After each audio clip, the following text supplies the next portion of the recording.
I'm so glad that I'm redoing this interview because this is an amazing woman who I think everybody should meet. She is really, really lovely. Thank you. So my guest today is Sylvia. Hello, girls. Sylvia is the owner of Fashion Art Gallery, Yes. which is in Geneva.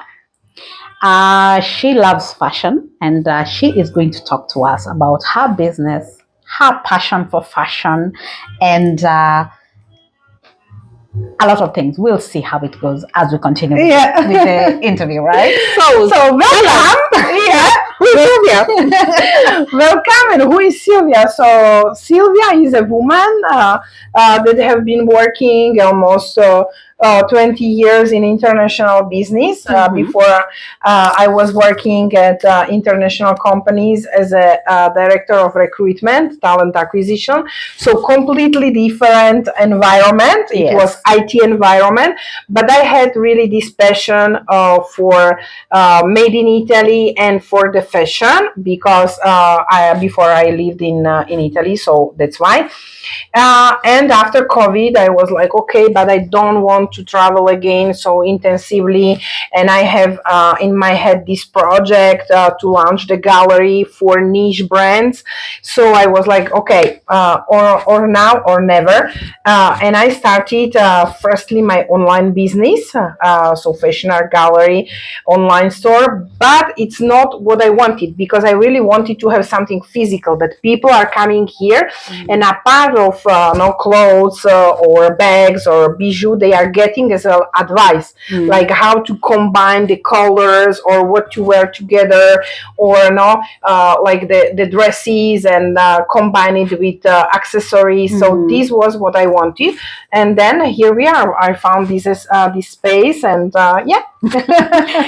So Sylvia's boutique is right, for those who live in Geneva, it's right behind Manor. So it's a very good location. It's actually quite, I don't know, I just find it such a special location. The first thing that I noticed when I walked in here was just how neat and well organized the place is. It just looks lovely. You look and you want to see more, and when it's not cluttered. It has enough space, as you can see in the photos. It has enough space. It just looks nice, right?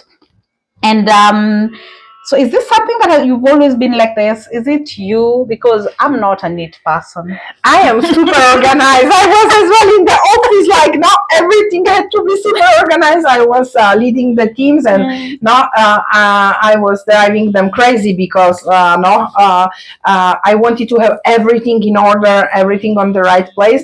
But here I think that it's even more important because when you walk in, it has to be the space when you want to stay, not that you are feeling overwhelmed by too many clothes, too many things, and at the end you are like, okay, anyway, I don't know what I want to buy, because there is too much things that you cannot imagine yourself in something.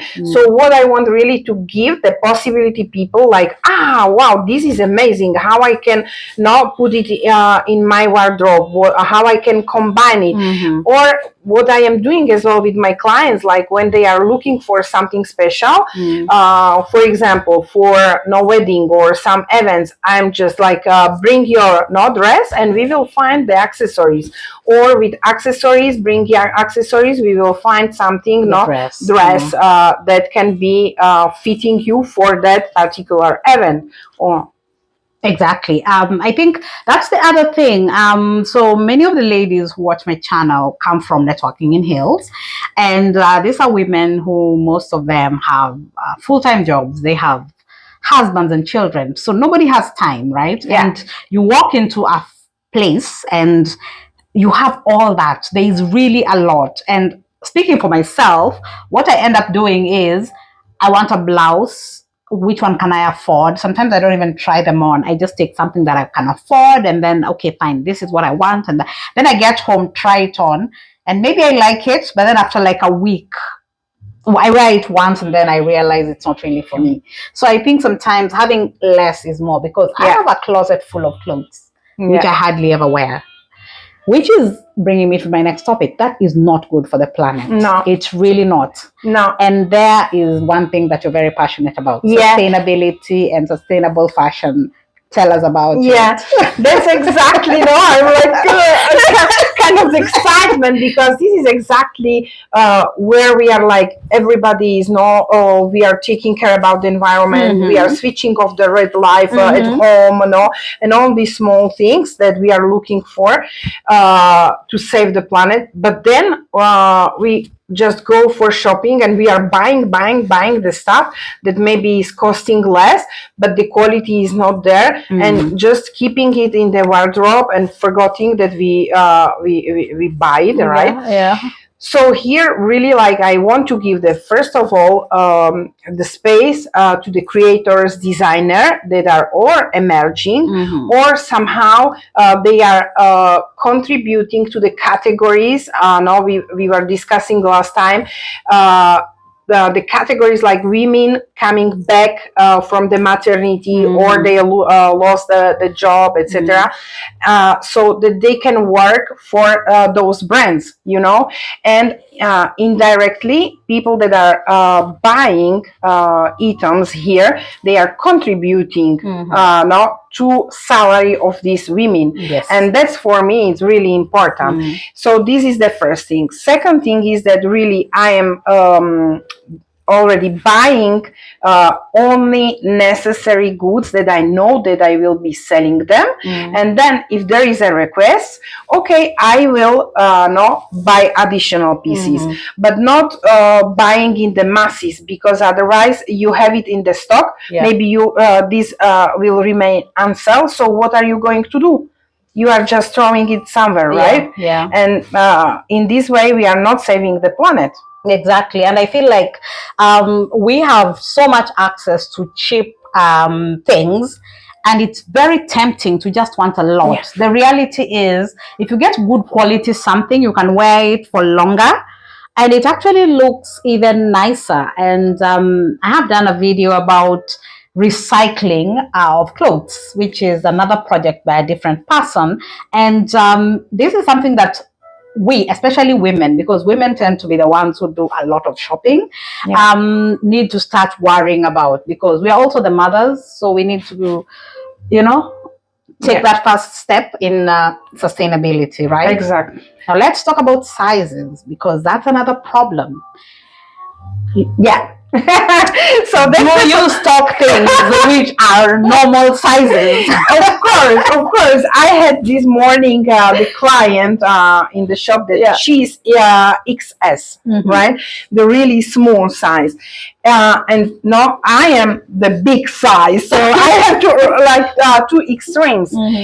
But we really need to cover, let's say, this scissor of the sizes, because what drives me crazy is really that you are arrived to L, and okay, XL or XXL, they should wear. Like they should not be dressing naked. Okay, fine. And this is something that I'm really trying to find the creators that are creating or extra small sizes or even bigger sizes, because I think that every body is different, right? We are not standard sizes. We are not models. Yes. So, but we still need to be dressed and feel ourselves pretty. Yes. Right? Because it doesn't mean that if I am bigger than, I don't know, S size, I need to wear what? Like extra super large clothes. Sometimes there's nothing for you to wear. I know people who are XS, and what they do is they buy the S and then they just wear something big. And then I know people who are very big, so they end up wearing men's shirts and things like that. Yeah. Because they can find things in the men's side. And then the people who are XS, some of them have to buy things from the children's side. Yeah. Because exactly. we don't seem to have that variety readily available, which is because fast fashion want us the standard sizes. because the production is easier, right? But here really the production is really done by artisans.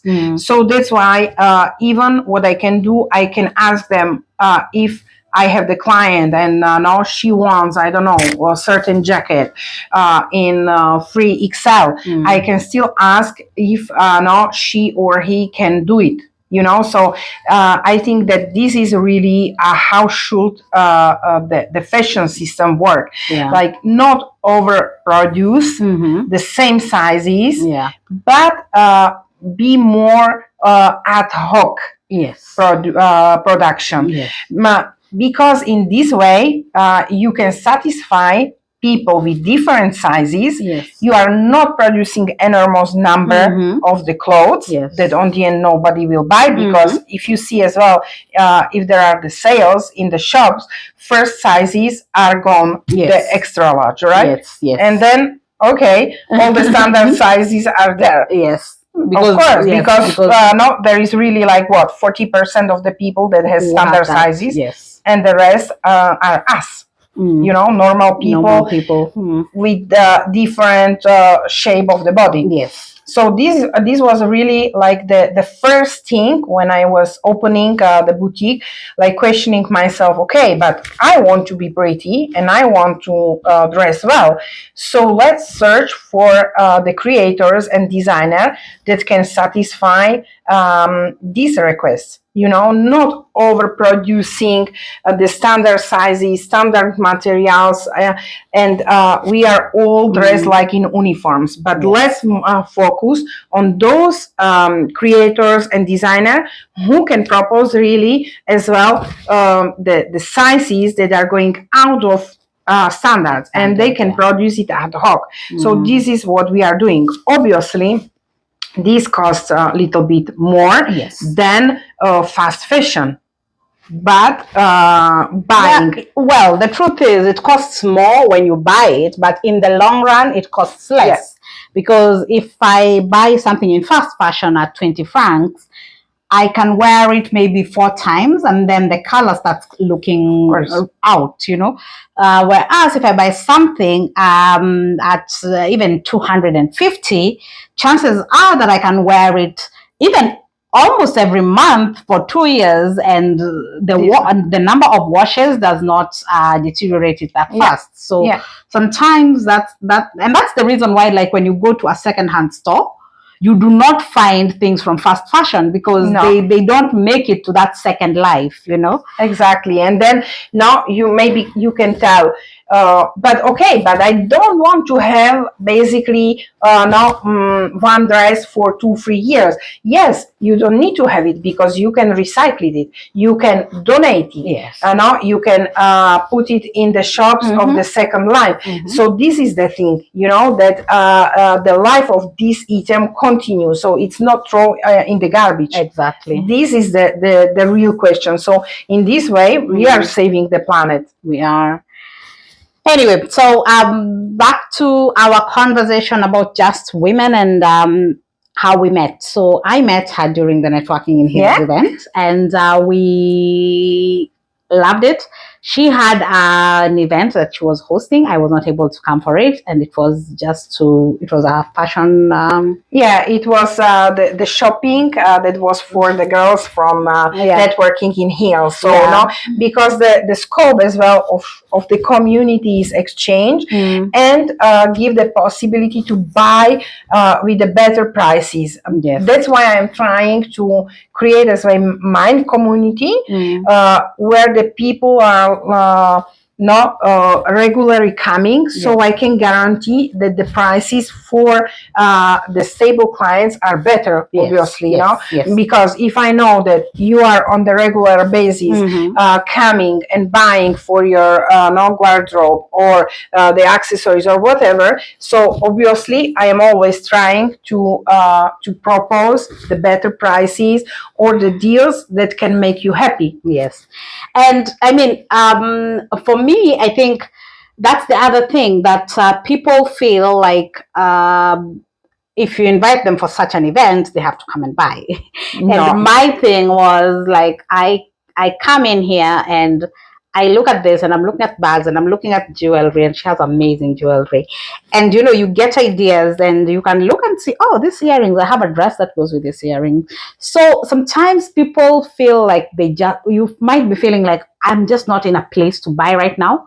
Sylvia also needs people to come and say hi. Yeah. Come say hi, talk to her, listen to what your fashion struggles are. Just explain. Some people say, oh, I don't even like shopping. Nobody's talking about shopping. You come, have fun, sit down, talk Exactly. to her, and then you never know. You might get inspiration. You might realize you love shopping without loving shopping. Yeah, but it's not simple having coffee together, discussing, as well, because I will give you one example. If are in the shop people, not my friends as well, that we are discussing or whatever, other people are more keen to enter to the shop, because if you realize the psychology of the people, it's crazy. Yeah. If they see that there is nobody, so they are kind of hesitating, or should I enter, or I will be forced to buy. No, here nobody is forcing to buy anything if a person is not convinced to do the shopping, but still they are entering and they are having look, not making their mind. Now it's approaching Christmas, so people start to circulate in the shops, really to find the ideas. So for me, even if person is inside, we are drinking the coffee, discussing, this is attracting another people to enter. So for me, this is really add value. And that is how you support the small businesses. You support small businesses by small things like that, just coming, encouraging the business owner, and then you get to attract people to come into that business, because we're also trying to get women-owned businesses to succeed. So to finish up, you came for the networking in health. Yes. What was the takeaway for you from that event? So this was for me really amazing event. First of all, because you have done great job to really unify different women from different origins. So for me, this is now the diversity is something that I really love. I was always in love with the diversity, and plus this is not only about exchanging, the business topics, but this is really about having fun together. Yes, like to stay, the women to stay together, having just our time, out of the family, out of the kids, because we know very well how it is going. Oh yes. So just to be sitting, that somebody is bringing you the food, you are speaking about the topics that are, as I told you, not only the business but small talks. I knew a lot of new people, so this was for me wonderful. I knew the girl that is producing the bags. Yes. Amazing, right? Yes, exactly. So that's all what we need now. Yeah. Exchange and have fun. Among the girls. Yeah, because for me, I think the objective of networking in health was always to unite women from different levels. The only thing we have in common is the fact that we're women. There is no class, there is no, everything is the same. As long as you can show up, you are welcome. And I think that's the one thing that I feel like we women need to do more. We need to just continue including each other in spaces. And today I have learned something extra, which is small business owners need our support. Even if you just go and say hi and just sit there for a few minutes, it might encourage somebody who's passing by, who's always wondered, what's in this store? Does anybody ever come in here? To just come in and see, and then things like that grow into something else. So exactly. Thank you so much, Sylvia. You are always welcome. Lovely. Girls are always welcome. Yes. So do not hesitate when you are around here of Manor. Just walk in and come to see as well for advices, on what to wear, how to combine the things. So this is as well, sometimes you are in the difficulties and not necessarily you don't need to buy anything, but you can always give the advice, the consultancy on your look, on how to dress properly for certain event or whatever. All right. Thank you so much. You're welcome. Bye bye.